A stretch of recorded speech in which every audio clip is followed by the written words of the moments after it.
3 to 4 inches high when you do the mowing. Rain barrels, or get whatever you can to store your own water. Dethatch, aerate. Aerate is needed. Dethatch is just a maybe. Overseed with the drought tolerant seeds, watering, cycle soak, and then we're at the water agents. We did the fertilizer, the Humate. We've got to get water from that mountain back there to the roots of this grass. Anyone can do this, and this is not expensive stuff. They're putting water meters on everyone's water restrictions, or don't have grass, or our rates are being raised, our taxes are being thrown up, we're getting fees, and it's just a bad situation. A lot of people are being told no more grass, just use zero scaping. There's got to be a better way than these weird restrictions, even during a drought, and this outrageous amount of money. The goal is, if I can use 20% less water, but I want to have a better lawn, I don't want to have rocks, I don't want to have zero scape, I don't want to have I don't want to have high bills. If I can just go down 20% with the rest of folks and I can get a better lawn, these numbers go away. They go away completely. Taxes go down, everything goes down, and then we get a better lawn. Andrew's put together a great list here, and he's asked me to review it with him and see what I think, and I think he's covered just about all the bases. And the idea here is to help the people, our neighbors, understand simple things that they can do, that they can implement in their own lawn care strategies at home, and not have to worry about extra fees and using more water and extra taxes and all these other costs that they don't want to pay in the first place. Instead, they can go buy products off the shelf at their local stores and know what they're getting for their money. Right? Here's what we got. And these are really easy things that I didn't know. So this was the plan.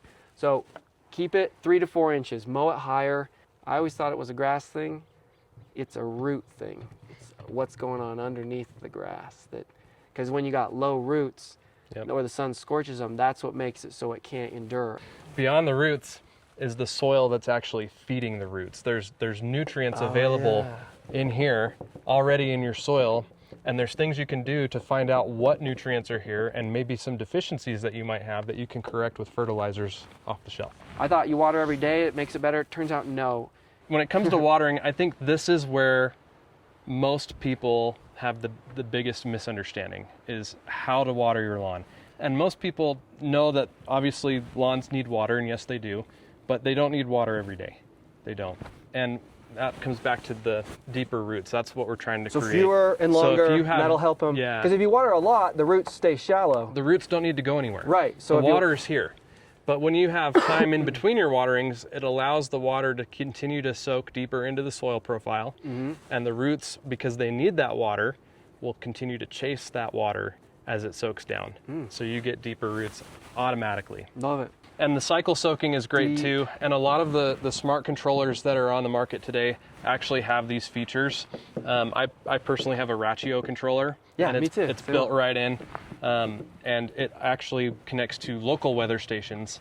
So you can drill down right to your area and get real-time weather and real-time rain skips and weather skips that work just great. So I've got some products here, and I've got a few different ideas of things that anybody can do. This is a soil test kit. We pull soil samples from around the yard. Okay, I have heard of this. This is cool. And then we put them in a little container like this, send it off to a lab, and then they take that sample, they put it in their machine, it runs an analysis, and it tests that soil that was sampled from your yard, and it gives you a report. And it shows you all of the different nutrients that are available, what their levels are, so that you can see, I have enough of this, I need this, I don't have any of this, and now we can break down that data and we can go shopping. If I get a soil test report back and it shows a deficiency in potassium and excess of phosphorus, then I can go to the store and I can look for fertilizers that have potassium but no phosphorus. Like it. So highly recommend getting a soil test because it takes all of the guesswork out of your lawn care. Next thing I'll show you here, this is my this is your seed. This is my baby. I'm very proud of this. Mixed and shipped right out of Lehigh. Okay. And it's designed to be, number one, deep dark green. So you don't have to supplement with extra fertilizer or ironite or anything like that to make it deeper green. It's already deeper green. Cool. And it is certified, each variety of grass seed in this bag is certified to use 40% less water. That's what we want. So it's I mean, drought. we're happy at 20. Yep, it's We're more happy at 20. it's more drought tolerant varieties. So how do people get that just in case they want to get it? You can get that from my website. It's jimmylewismows.com. We'll put a link in the description of the video. Make Go it get a lot it. easier. Help You can check Jimmy that so out. he can help more people like me. So going back to fertilizer, there are products on the market that will actually help with water conservation.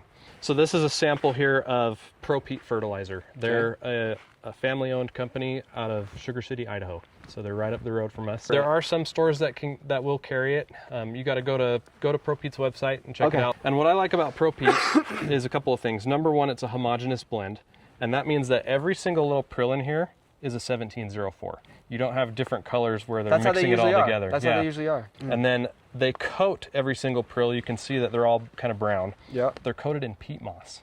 Oh, okay. And peat moss does wondrous things for the soil.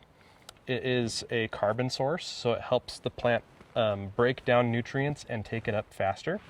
And then it also helps with water retention. How do you put it on and when? For the low, like normal person like myself. Every 6 weeks. Every 6 weeks? Yep. And at worst, better in the spring or the fall or? All year long. Okay. All year long. And we you just keep it simple. Put it in one of those spreaders and send it, or you can just do it with your hand? Or spread it with it depends on the size of your yard. I prefer a broadcast spreader that you push. And then you have to set the setting to whatever. Exactly. Because this is coated in in peat moss, it's a more slow release as it breaks down. So if you do spill, you don't have to worry so much about burning it. Or even if you don't spill, if you feel like you might be putting too much out, you don't have to worry so much. Just water it in, and then you'll be just fine. This, for all the Utah people, you should recognize this. This is from IFA. This is their Humate. Humate is awesome too because it's a soil conditioner. It's organic material, and it helps, again, break down the nutrients, take it up into the plant, and it also helps with moisture retention as well. When do you apply it? I like to apply this twice a year. I apply it in the spring and the fall. Pretty much everything I learned on this entire thing is spring or fall. Yeah. With exception of this. So we live in the northern part of the United States, and that's cool season lawn territory. And peak seasons for us, for cool season grass to thrive, is in the springtime and the fall. Yeah. Okay. And so we want to feed it when it's thriving. So and that's those are when the we're best trying times to. do That's it. why we're on top of it. It's right at the beginning of spring, so this is why we're trying to do all this now. Exactly. Okay. Show us more. This is called Hydretain. It's a moisture management product. The science behind this is once it's in the soil, it attracts existing excess water in the soil and brings it to the roots of the grass plant. Okay. Sounds like a dream. So it's finding all the extra water that we can possibly use and use it.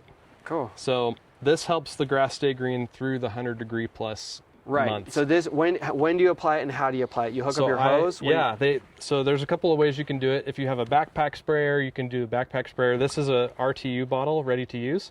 Hooks right up to your hose. You just buy this at Ace or Home Depot? You can buy this online on Amazon. Okay, Amazon. There's a couple other websites you can buy. We'll put links in the description so that people can find it. Cool. I want to apply this as we're getting hot. Anytime we're above 85 degrees, I'll put this out. There's some cool videos online where people have actually tested this, where they've had a control where they don't use it, and then an area where they have used it, or they've used it with flowers. No, I've seen people have a big difference. It works. And that's called Hydretain. What do we do for weeds as It's a the great last question. Because that's not like a thing to preserve us through a drought, but it's a thing that's just so annoying. It's something that we all have to deal with, right? Yeah. The best defense against weeds is a thick, healthy lawn. Most people mow once a week, and if you're mowing once a week, it's typically on Saturday. Yes. So what I teach people is, and recommend to them, is to find a weeknight where you can take a few minutes and mow it again. Why do you mow it more? What's that for? The more you mow, the healthier your grass is going to get.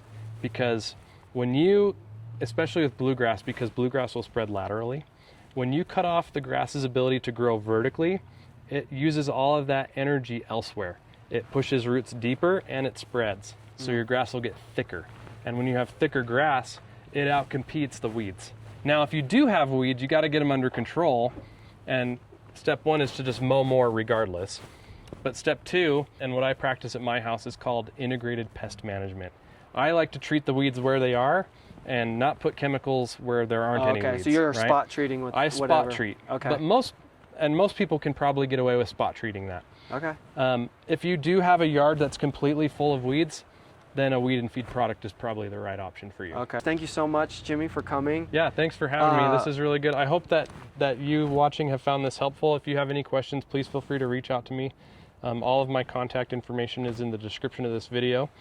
That's right. You help people at their homes, right? Yeah. So I contacted him out of the blue off of YouTube, and he responded kindly. But you actually consult and you help people's lawns. So you do this as a living. Yep. So yeah, reach out to him. I fully support. I think I'm going to be a customer. So awesome. Appreciate that. Yeah. Thanks so much for watching, and follow along for more helpful and entertaining lawn care content.